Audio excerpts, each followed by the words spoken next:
Merci Adama d'être venu. Est-ce que tu pourrais juste nous expliquer un peu ton parcours et ton business? D'accord. Moi, je suis à l'origine plutôt ivoirien. J'ai fait mes études en Côte d'Ivoire et je suis venu faire un troisième cycle en France dans les années 2000. Et après ça, je me suis retrouvé en salle de marché en tant que financier. Voilà, j'ai commencé à la BNP, j'ai passé presque 15 ans sur les marchés financiers en France. Et j'ai une spécialité, c'est plutôt sur les marchés émergents. J'investis sur les marchés émergents. Et après, j'ai décidé de monter un projet spécifiquement sur le continent africain. Donc, en me déplaçant sur le continent africain, je me suis rendu compte que organiser son voyage, c'est très compliqué. Voilà, je suis à Paris, je vais à Berlin, je vais sur Internet, je book, je fais. Imaginez que vous êtes au Cameroun, vous allez entre Bafoussam et Douala. Je vous demande comment vous le faites. Sur Internet, pas d'infos. Vous êtes obligé d'arriver localement, demander à votre contact local pour vous aider à pouvoir le faire. Donc l'idée est partie de monter Trip Afrique, avoir une plateforme sur laquelle on peut avoir toutes ces informations sur l'ensemble du continent africain. Donc d'une ville A à une ville B, avec les différents moyens de transport qui puissent exister. Généralement en Afrique, les gens utilisent plutôt le bus, mais nous on va également ajouter à ce bus-là l'avion, le train, le ferry, qui sont les moyens les plus utilisés sur le continent africain. En plus de cela, on a permis aux Africains de pouvoir utiliser les moyens de paiement qui sont les plus fréquents, notamment le mobile money, et également le cash. En Afrique, ça paye beaucoup par cash. Donc on a adapté notre solution à cela. Donc voici Trip Afrique. C'est une plateforme qui permet de faciliter le voyage pour à la fois les voyageurs locaux africains, mais également les touristes et les gens de la diaspora qui viennent sur le continent. Voilà, un peu résumé ce que je fais aujourd'hui. Super. Et ton parcours alors, donc quand est-ce que tu avais lancé ou comment tu as eu cette idée? Tout à fait. Pour l'idée, comme je disais, c'est en me déplaçant sur le continent africain, je vais au Sénégal, je vais au Cameroun, je vais en Côte d'Ivoire. Je dis, ah, quelle galère pour m'organiser pour mon voyage, quoi. Voilà. Quand je suis en France, ici en Europe, ici, c'est facile. Pourquoi est-ce que sur un continent, 1,2 milliard d'habitants, quoi, tu vois, c'est la Chine. Pourquoi est-ce qu'on n'aurait pas une solution aussi simple? D'où l'idée pour moi de faire cette plateforme. Donc voici l'idée qui m'est venue. Mais pour commencer, je dis, ok, où est-ce que je vais commencer? Je vais commencer dans un pays d'abord. Et comme je suis ivoirien, je connais mieux la Côte d'Ivoire. Donc j'ai commencé d'abord par la Côte d'Ivoire, sachant qu'au début, l'idée c'était plutôt à destination des gens de la diaspora comme nous, mais également des touristes pour avoir cette information. Mais très vite, quand on a commencé, on s'est rendu compte que les voyageurs locaux eux-mêmes utilisaient la solution. Ce n'était pas aussi évident de savoir entre deux trajets quels sont les tarifs des compagnies et ensuite quels sont les tarifs les moins chers et quels sont les horaires. Même en Afrique, pour les Africains, c'était compliqué. Donc, c'était eux qui étaient les premiers utilisateurs de cette solution-là. Donc, aujourd'hui, c'est à ceux-là qu'on s'adresse d'abord et après, on va ajouter les autres moyens de transport. Merci Adama. Tu es donc parti d'une idée que tu as mis en œuvre. Exactement. Est-ce que tu peux nous expliquer comment tu as été accompagné pour mettre en œuvre cette idée? Voilà. Moi, je vais du principe assez simple que généralement, il y a des personnes ressources dans chaque métier qui ont des compétences, qui ont de l'expérience. Donc, quand je veux faire quelque chose, je vais d'abord discuter avec ces personnes, échanger avec ces personnes-là pour mieux comprendre l'environnement et mais surtout comprendre les erreurs qui ont été faites peut-être par ces personnes-là pour moi éviter ces erreurs-là. J'en ferai d'autres, hein. Évidemment, comme toute vie, on en fera des erreurs. Donc très vite, ce que j'ai fait, quand j'ai eu cette idée-là, j'ai confronté cette idée-là à l'opinion de personnes ressources. Donc j'ai rencontré des personnes dans différents domaines, des professeurs d'université, des gens de business, ainsi de suite, avec qui j'ai discuté. Et j'ai créé ce que j'appelle un advisory board. Ce sont des personnes qui sont autour de moi pour m'aider dans mes phases de réflexion stratégique. Ok, est-ce que je commence sur la Côte d'Ivoire? Est-ce que je commence sur le Cameroun? Est-ce que je commence par le bus? Est-ce que je commence par... Voilà. Donc ce sont toutes ces questions-là déjà au début, en amont, avant de lancer le projet, qui m'ont permis, moi, de clarifier un peu ce que je veux faire. Donc ces personnes-là sont vraiment importantes. Moi, en tout cas, c'est le conseil que je vais donner à toute personne qui va se lancer nouvellement, hein, peut-être ceux qui ont déjà l'expérience, ce n'est pas la même chose, mais nouvellement dans l'entrepreneuriat, en tout cas les startups, je trouve que c'est vraiment important d'échanger avec ces personnes de ressources-là, dans les domaines où on veut se lancer. Voilà. Donc moi, l'idée première, c'était déjà dit, ok, comment est-ce que je vais rencontrer des personnes qui ont ces expériences-là avec qui je vais partager. Donc quand ça a mûri maintenant, je sais à peu près où je voulais aller. et quels sont les différents étapes que je veux franchir. Et là, maintenant, je me suis mis dans cette logique-là. Et step by step, étape par étape, j'essaie de les franchir jusqu'à aujourd'hui. Tu es passé par un incubateur. Aujourd'hui, tu es dans un accélérateur de start-up. Est-ce que tu peux nous expliquer, pour chacune des phases, ce que tu as appris? Tout à fait. Donc, je disais, au début, il y a l'idée. Il y a l'idée, on a envie de faire quelque chose. Et ce qui est aussi intéressant aussi, avant même d'arriver à l'idée, est-ce que ça fait sens? Ça fait sens, pourquoi? Parce que je l'ai vécu moi-même. Donc, je me mets à la place d'un client. Donc, voilà, si je ne connais pas le problème, c'est plus difficile pour moi de trouver la solution. Où est-ce que ça va être pris par les gens? Est-ce que les gens vont accepter ma solution? Donc, moi, comme j'ai vécu le problème, je l'ai déjà confronté dans la réalité, quoi, donc je le sais. Donc, première étape, j'ai l'idée. Je vais maintenant discuter avec les personnes expérimentées qui ont l'expérience. Je me dis, OK, oui, l'idée, après avoir discuté pendant X temps, oui, on est convaincu que c'est une bonne chose à faire pour résoudre ce problème-là. Ensuite, ça, c'est l'idée qui est conçue, on est d'accord. Mais après, il y a beaucoup d'outils qu'on n'a pas. Quand on va monter une start-up, c'est là qu'on découvre qu'il y a toute l'administration. Comment ça se passe? Ça, on ne savait pas que c'était comme ça fonctionnait. Et comment est-ce qu'on recrute quelqu'un? La partie RH. Comment est-ce qu'on gère les relations entre associés? Tous ces éléments-là, on ne les a pas au début, on a juste l'idée. Et donc, moi, j'estime qu'un incubateur aide à cela. Quand on rentre dans un incubateur, ça nous permet de pouvoir mettre en place l'écosystème qui nous permet de pouvoir franchir la première étape. Donc, tous ces éléments-là, on a ce qu'on appelle des office hours, donc des spécialistes qui viennent, je ne sais pas moi, en RH, qui ont dit, voilà, nous, dans une start-up, voici les conseils qu'on va vous donner. Et dans votre cas spécifique, qui est une start-up, par exemple, sur l'Afrique, voici des réalités que vous devez regarder. Peut-être que vous ne ferez pas attention, mais voici des choses que vous regardez. Donc, nous, ça nous permet de voir bien structurer la start-up dès le début. Donc, pour moi, l'incubateur, c'est vraiment le point après l'idée qu'il faut avoir si on est vraiment nouveau dans le métier de start-up. Voilà. Si on a vraiment la boîte, ce n'est pas grave, on peut faire autrement. Mais si on est tout nouveau, l'incubateur nous permet de pouvoir mieux structurer notre idée avec des personnes maintenant qui sont dédiées. Ça, c'est le premier sujet. Deuxième sujet, on va rencontrer également aussi de nouvelles personnes qui lancent des start-up. Donc, les échanges d'expériences, c'est vachement important. Et ça, pour tous ceux qui ont été start-upers, ils savent ce que ça veut dire. Les premières années, on est souvent seul. Et quand les chiffres ne sont pas forcément là, souvent, ça peut être le moral dans les chaussettes.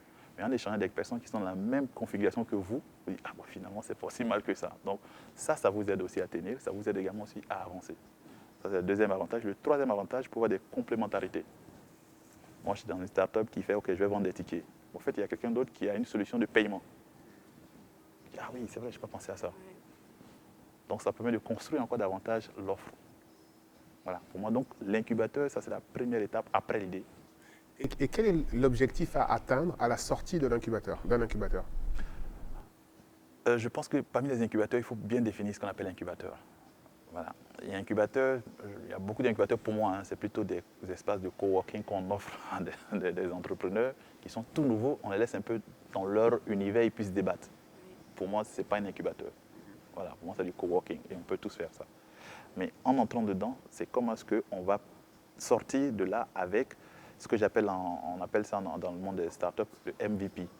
C'est la validation de l'idée et la structuration véritable de l'idée. Donc, on a déjà testé sur le marché. Donc, dans les incubateurs, vous allez voir, on va vous aider à aller tester sur le marché. Est-ce que votre idée là, quels sont les premiers clients que vous allez avoir? Donc, les premiers clients vont faire des feedbacks. Ça vous permet de structurer davantage là. Sur la partie RH, sur la partie association, déjà, c'est vachement important. Hein. Dès le début, si vous êtes 2, vous êtes 3 cofondateurs, comment est-ce que vous allez structurer votre relation? Donc, l'incubation doit vous aider à structurer cela. Donc, en sortant de là, pour moi, ce que j'appelle l'étape 1, qui est la validation de l'idée, la construction de l'équipe, et puis la définition de la stratégie à long terme qu'on veut avoir, pour moi, ça doit être clair. Sans sa mise en œuvre, hein, mais ça doit être clair. Donc, selon toi, sortir de l'incubateur, il faut sortir de l'incubateur avec un minimum de chiffre d'affaires pour valider son idée? Pas forcément chiffre d'affaires, plutôt la validation. Je peux donner un exemple simple. Dans mon cas, par exemple, effectivement, ce sont les chiffres d'affaires, parce que là, ce sont les clients qui viennent. Il y a un client qui est dans la biotech, qui a peut-être une molécule qu'il veut mettre en place. Ça prend du temps. Mais dans un incubateur, ça peut être l'occasion pour lui d'avoir accès à des personnes ressources dont n'aurait pas eu accès s'il était tout seul. J'allais dans un incubateur, je ne sais pas moi, de Sanofi, qui me dit, OK, on a notre expert en molécules, quelque chose, qui va t'aider à structurer ton idée. Donc tu vas avoir des personnes de ressources qui vont valider, qui vont te dire, OK, là c'est bon, on peut y aller. Mais les biotech, ça met 15 ans hein, avant d'avoir les chiffres. Mais en sortant de là, tu as ce que tu as eu tous les grands experts du monde à peu près dans ton domaine qui disent, OK, super, ton truc c'est top. Quoi. Tu as construit ton équipe. Tu as l'idée qui est claire. Là, pour moi, donc ce n'est pas forcément le chiffre d'affaires. Tu vois, moi, c'est pas le chiffre d'affaires. Après, il y a l'expression accélérateur. Accélérateur veut dire, OK, il y a un début et puis on va accélérer. Donc, actuellement, tu étais à l'incubateur d'HEC. Ensuite, tu as été admis dans un accélérateur aux États-Unis. Lequel d'ailleurs? Et j'ai fait 2 accélérateurs. Il y a un premier accélérateur qui est Mass Challenge, qui est un accélérateur du MIT, Boston. Maintenant, ils ont mis des pôles un peu partout, notamment il y a un au Mexique, il y a un en Israël, il y a un en Europe. Et en Europe, c'est celui qui est en Suisse, à Lausanne. Donc c'est celui-là que j'ai intégré, qui était la phase juste après l'incubation à HEC Station F. Je suis directement allé dans cela. Donc c'était une phase un peu intermédiaire. Voilà. Et après, maintenant, je suis allé maintenant dans l'incubateur qui est aux États-Unis, qui est 500 Startup, qui est en plus, ça c'est vraiment l'accélération x2. Quoi. Donc ça, c'est une dimension un peu différente du premier accélérateur. Donc x2, tu peux nous expliquer pourquoi tout va plus vite aux États-Unis? Déjà, je pense que le passage le pays d'Adrien. le passage déjà à Station F dans l'incubation et après à Mass Challenge, c'était très profitable. Parce que quand j'arrivais à 500 Startup, j'avais déjà les requis. C'est comme un étudiant qui va entrer en première année d'université, mais sa terminale était très bien faite. Voilà. Donc quand on arrive, on ne va pas dire, OK, est-ce que l'addition, l'intégrale, tu sais faire ou non? Ça, tu sais le faire déjà. On passe à une autre étape. Donc aux États-Unis, en arrivant, j'avais déjà les prérequis. Mais quand on arrive aux États-Unis, eux, ils sont d'abord business oriented. C'est-à-dire, chaque dollar que la start-up doit investir, la start-up doit penser en retour sur investissement. Ce n'est pas juste je dépense pour dépenser. Chaque euro, chaque dollar doit être capitalisé. Donc ils vont réfléchir, pas en dogmatique, mais en pragmatique. Quand j'investis au bout d'une semaine, qu'est-ce que ça me rapporte? Si ça ne me rapporte rien, on passe. Donc ce qu'ils appellent le test and learn. Je teste quelque chose, j'en apprends. Est-ce que c'est profitable? Oui, j'accélère là-dessus. Sinon, je passe à autre chose. Mais c'est une courbe d'apprentissage qui s'accélère. C'est pas, bon, je ne vais pas dénigrer, mais en Europe, on prend plus de temps pour maturer les sujets. Okay. Mais aux États-Unis, c'est dit, OK, la courbe d'apprentissage est très rapide. OK. Et le business, il marche ou il ne marche pas. Ouais. Donc ça, c'est le premier sujet. Donc, ils sont vraiment très business-orientés. Deuxième élément, ils sont dans tout ce qui est relation, contact. Et une start-up, comme n'importe quelle entreprise, a besoin de trouver des clients ou des personnes de ressources. Et pour ça, ce sont des contacts. Voilà. Moi, si demain, je dois avoir fait du business avec quelqu'un qui est un prestataire de paiement pour l'intégrer dans ma plateforme, il faut que j'ai accès à cette personne. Donc, comment est-ce que je vais avoir accès à cette personne-là? Si j'ai quelqu'un qui le connaît, qui me dit « Ah, je peux te mettre en relation avec Adam, je pense que vous avez les 2 business qui sont complémentaires. » Il me fait l'introduction, quand je l'appelle, « Ah oui, comme j'ai été introduit par un tel, donc ça c'est quelqu'un qui est déjà bien, on peut travailler ensemble. » Donc ça c'est très important pour une start-up d'avoir des introductions. Ça c'est vachement important dans son secteur. Donc aux États-Unis, là-bas, vous partez prendre un café. Au coup du café, c'est peut-être le CEO de Google qui est là. À Mountain View, quand on va souvent, il y a des gens qui sont dans les cafés. C'est banal, hein, mais ce sont des gens qui sont à des top level dans beaucoup de boîtes dans la Silicon. Vous discutez, prenez un café, OK, j'ai besoin d'une reco, ils ne vont pas trop terner. J'ai une autre question. Quelles sont les erreurs qu'on est susceptible d'éviter lorsqu'on entre dans un incubateur ou un accélérateur? Est-ce que par exemple, tu as des erreurs que tu aurais pu commettre si tu n'étais pas entré dans ce type de structure d'accompagnement? Tout à fait. Par exemple, moi, j'aurais commis une erreur qui est assez fondamentale, c'est qu'au début, on se dit, notre idée est géniale. Je fais worldwide, je fais sur l'ensemble du continent. C'est génial. On n'est pas très structuré. On fait un peu tout. Donc là, en entrant dans un incubateur, il y a de vraies questions qu'on pose. On ne donne pas forcément la solution. On pose les questions. OK, tu veux faire 10 pays à la fois. Comment tu vas les faire? Est-ce que tu as les ressources? Est-ce que tu as les personnes clés? Comment tu vas les faire? Donc ça te permet toi de réfléchir, de maturer vêtements pour dire, OK, est-ce que c'est ce qu'il faut que je fasse? Premier sujet. Deuxième sujet, il y a des erreurs également, c'est qu'on montrait. Une association, pour moi, c'est évident. Hein. Je rencontre un ami, on s'assoit, super, ça passe bien.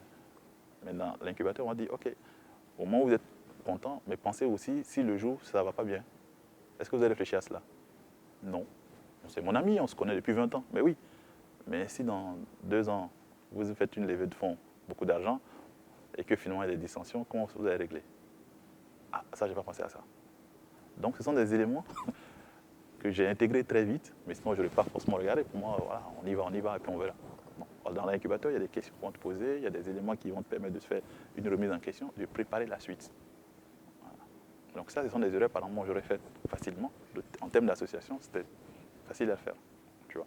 Ensuite, en termes de déploiement, on a la belle idée, on dit, ouais, super, dans 2 ans... On dit que l'idée n'a pas beaucoup de valeur. C'est l'exécution qui... Je suis pas convaincu. Je suis pas convaincu. Dans mon cas particulièrement, je pense que c'est l'idée. Pourquoi? Parce que généralement, la start-up au début, l'idée, est-ce qu'on est sûr ou pas sûr? La première personne qu'un start-upper doit convaincre, c'est lui-même. Ce n'est pas un investisseur, ce n'est pas un associé, c'est d'abord lui-même. Parce qu'il y a des jours où on se lèvera et puis on dit l'idée, non, c'est complètement à côté de la plaque. Ou bien vous allez rencontrer des gens qui disent, attends, votre idée, c'est nul, quoi. C'est quoi ce truc, ça ne marche pas. C'est-à-dire, ah ben finalement, puisqu'on n'est pas convaincu vous-même de votre idée. Est-ce que tu as eu des objections lorsque tu as eu cette idée? Est-ce que voilà, tu as eu des objections autour de toi? Comment ça se passe? Oui, tout à fait, tout à fait. Il y a deux types. Il y a deux types d'objections. Il y a des gens qui ont dit, ah mais génial, j'ai pas pensé à ça. Je me rappelle très bien de mon entretien quand je venais d'entrer à l'incubateur HEC, le jury. Quand je suis arrivé, j'ai fait mon pitch. Il y avait les 3 personnes. J'ai dit, ok, je vous propose quelque chose. J'aimerais partir c'était Mbeya en Tanzanie. Est-ce que quelqu'un peut me donner le tarif de billet entre dans la capitale de Tanzanie et Mbeya? Il y a quelqu'un dans le jury qui dit, mais c'est pas possible. Moi j'ai fait 20 ans en Afrique. C'est pas possible, on ne peut pas le faire. Il a vite compris le problème. J'ai dit, voilà, c'est ce que Trip Afrique veut régler. Et là, il a vite compris. Il dit, ouais, ça, je pense que là, c'est un vrai problème que tu veux. Et il y avait un autre élément, j'avais fait un pitch toujours à HEC à l'incubateur, et le fils HEC entrepreneuriat. Il y a des gens qui étaient dans la salle qui ne comprenaient pas pourquoi on va mettre une plateforme pour réserver. Parce qu'ici, on a les Lego, on a ce qui est évident, quoi. Et ils ne comprenaient pas pourquoi est-ce qu'on fait ça en Afrique. Donc l'idée, ça n'a pas marché. Donc j'avais les deux.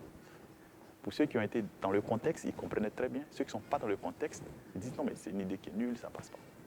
Voilà. Là, ta start-up est une start-up africaine. Quel conseil tu pourrais donner aux jeunes entrepreneurs africains qui se lancent et qui n'ont pas la chance de pouvoir être accompagnés comme toi? Je pense que déjà, il y a un premier accompagnement qui est, entre guillemets, facile à faire. C'est la première étape que j'ai définie. Essayez de rencontrer des personnes ressources avec qui vous allez échanger. Vous allez tester. Voilà, je vais faire une start-up qui va faire des drones pour aller distribuer, des médicaments dans les villages africains. C'est une belle idée, n'est-ce pas? Ok. Je suis peut-être un bon développeur.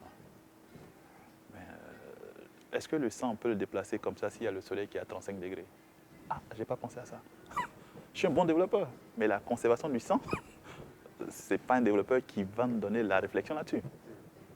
Donc, quelles sont les personnes qui sont dans le domaine que je vais rencontrer? Je ne sais pas moi, le spécialiste du sang au Cameroun ou en Côte d'Ivoire, j'en sais rien. S'il vous plaît, est-ce que je peux vous rencontrer? J'ai une problématique comme ça, je vais le placer. Quels sont les problèmes que vous voyez dessus? Très vite, il va vous soulever des éléments que vous n'avez pas vus. Mais comment vous allez conserver le sang? Ah, vous allez prendre une poche comme ça et sur 30 km? Ah non, je n'ai pas pensé à ça. Donc, il y a peut-être l'espace frigorifique. Donc, ça va définir le poids que peut supporter pendant votre drone. Donc, ça va vous amener à poser des questions. Premier sujet. Deuxième sujet, la législation. Est-ce que dans le pays concerné, est-ce que c'est autorisé d'utiliser le drone pour survoler des espaces habitables? Je ne sais pas. Je vais rencontrer des personnes qui sont dans le domaine du drone, qui sont des expérimentés, et je vais échanger. Tu vois, ça, ce n'est pas des incubateurs.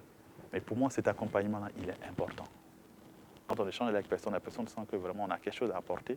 On lui pose la question, est-ce que vous pouvez être dans mon board pour, ne serait-ce que, vous êtes très occupé, hein, c'est sûr, mais si c'est une fois tous les trimestres, ça ne me gêne pas, je pourrais quand même vous apporter des questions. Right. Donc bien s'entourer. Pour moi, c'est fondamental. Ceux qui ont de l'expérience, c'est bien. Mais quand ce sont les nouveaux, honnêtement, je ne dis pas que c'est peut-être la formule magique, hein, mais je pense que c'est l'élément clé. Merci Adama pour cette conclusion. Pas de souci. Merci infiniment. D'accord, je vous remercie aussi d'avoir apporté ça. Merci.